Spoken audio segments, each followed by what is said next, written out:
Halo rekan-rekan semuanya, kita berjumpa lagi pada kuliah mekanika. Kita akan melanjutkan apa yang kita sudah bahas sebelumnya mengenai gerak harmonik teredam, ya, gerak harmonik teredam. Kita sudah mencoba menyelesaikan, mencari solusinya, dan kita mendapatkan fungsi X sebagai fungsi waktu di sini. Kita punya dua komponen eksponensial yang di dalamnya itu ada faktor Q-nya. Q itu apa? Nah, ini saya ingatkan kembali. Q itu adalah Q di sini itu adalah akar dari di atas sudah ada tadi ya. Damping dikuadratkan minus omega 0 dikuadratkan. Nah, ini menarik karena kita punya akar kuadrat di sini dan ada kasus di mana nilai di dalam akar kuadrat ini bisa lebih dari 0 sama dengan 0, yang berarti Q itu akan bernilai real. Sementara ada kasus di mana di dalam akar kuadrat ini bernilai kurang dari 0, sehingga Q ini adalah menjadi imajiner. Nah, ada 3 kasus yang akan saya kenalkan di sini. Yang pertama itu adalah apabila nilai Q itu adalah lebih besar daripada 0, itu kita namakan dengan kasus over damping. Nah, kasus yang kedua itu adalah ketika Q lebih sama dengan 0,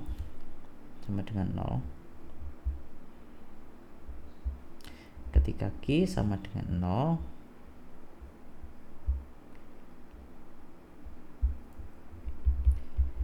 maka ini kita namakan sebagai critical damping. Nah, kedua kasus ini memberikan nilai Q itu adalah real karena dia akar dari bilangan positif dan akar dari 0 itu adalah bilangan real. Nah, kasus yang ketiga itu adalah ketika nilai Q itu kurang dari 0. Nah, ini kita namakan kasusnya adalah underdamping. Berarti nilai Q-nya itu adalah imajiner. Oke, kita coba telisik ya satu persatu bagaimana apa yang terjadi ketika kasusnya itu overdamping, apa yang terjadi ketika kasusnya itu critical damping dan underdamping.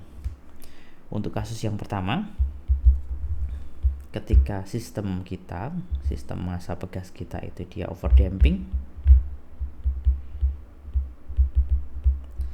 maka nilai Q di sini lebih besar daripada 0, sehingga ketika kita merujuk ke persamaan yang ada, persamaan yang ada di atas itu solusi dari persamaan diferensial yang sudah kita bahas pada pertemuan sebelumnya, itu kita melihat bahwa di situ ada faktor eksponensial ya, eksponensial minus sesuatu dia dampingnya plus Q. Nah, ketika Q itu dia lebih besar daripada 0, maka nilai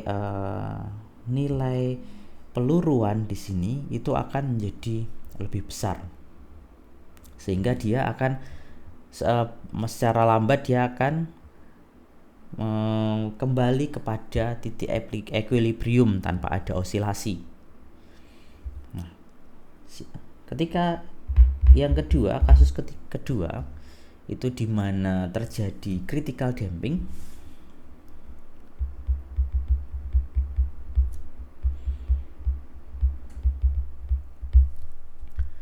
Nah, ketika terjadi critical damping, maka kita bisa menyelesaikan persamaan gerak diferensial yang ada di pertemuan sebelumnya. Itu kita perlu menilik ulang persamaannya pada persamaan yang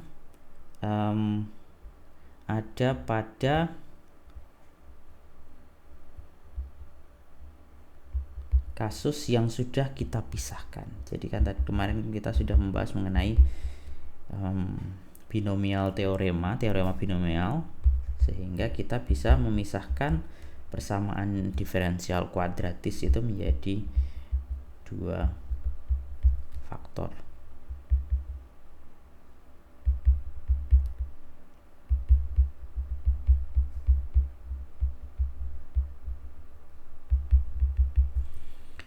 Nah, pada kasus Q, jika Q sama dengan 0, maka yang terjadi pada persamaan di atas adalah bagian ini akan hilang karena dia sama dengan 0, bagian ini akan hilang, sehingga kita sekarang memiliki persamaan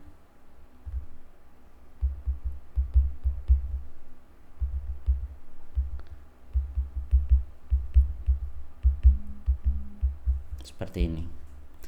Nah, untuk persamaan seperti ini kita tidak bisa menggunakan teknik yang kita gunakan pada asumsi sebelumnya, di mana kita bisa membolak-balik operasi kita sehingga kita bisa mengasumsikan salah satu 0 dan seterusnya.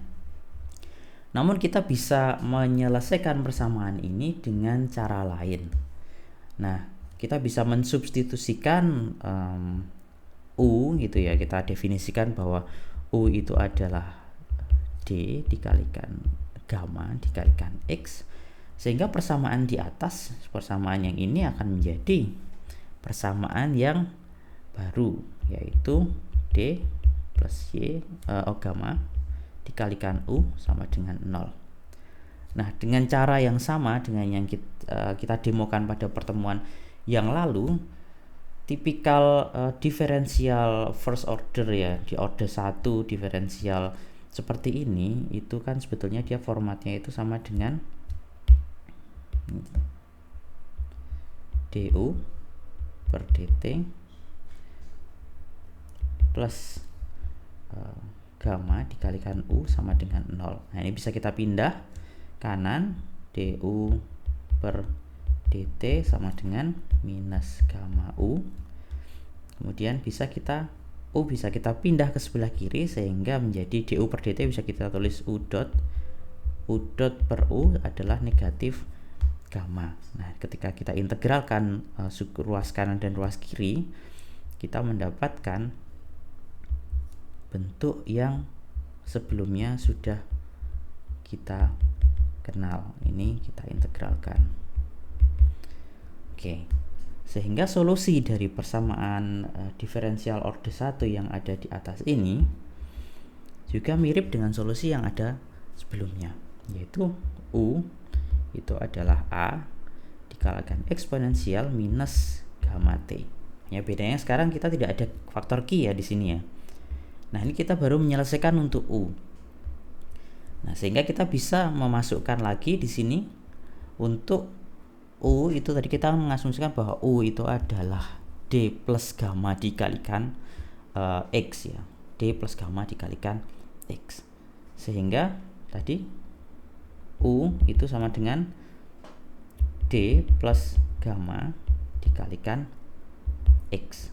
Sementara U itu adalah A dikalikan eksponensial dari negatif gamma dikalikan T sama dengan D plus gamma dikalikan X. Nah, di sini kita bisa tinggal diturunkan saja dengan cara yang sama ya, dengan analogi yang sama, sehingga kita mendapatkan nilai amplitudenya adalah E dikalikan gamma dikalikan T dikalikan D plus gamma dikalikan X, yang dia akan bernilai turunan terhadap X eksponensial gamma dikalikan T. Nah, di sini kita bisa hitung untuk X eksponensial gamma dikalikan T itu adalah A dikalikan T plus B. Dan ketika kita ingin menghitung X sebagai fungsi T, itu adalah A dikalikan T eksponensial minus gamma dikalikan T plus B dikalikan eksponensial minus gamma dikalikan T. Oke, ini seperti ini kira-kira. Nah, kita sekarang punya solusi untuk kasus critically damped sistem massa dan pegas. Nah, untuk underdamping jadi kasus yang ketiga,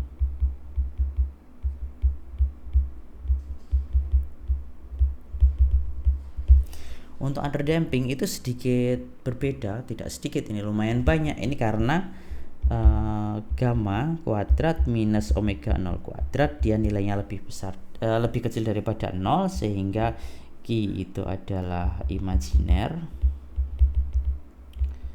sehingga penyelesaiannya pun perlu kita selesaikan dengan cara yang berbeda. Nah, pada secara fisik underdamping itu artinya apa? Underdamping itu artinya berarti ketika kita mengenalkan osilasi, ya kita memberikan osilasi pada sistem kita, sistem pegas dan massa itu, maka dia akan berosilasi, namun nanti dia akan redam osilasinya, makin lama makin kecil, tapi dia tetap berosilasi. Nah, ini underdamping akan kita bahas pada video yang berbeda. Untuk saat ini kita sudah mengenal mengenai critically damped dan overdamping sistem ya. Sampai jumpa pada video berikutnya. Terima kasih banyak.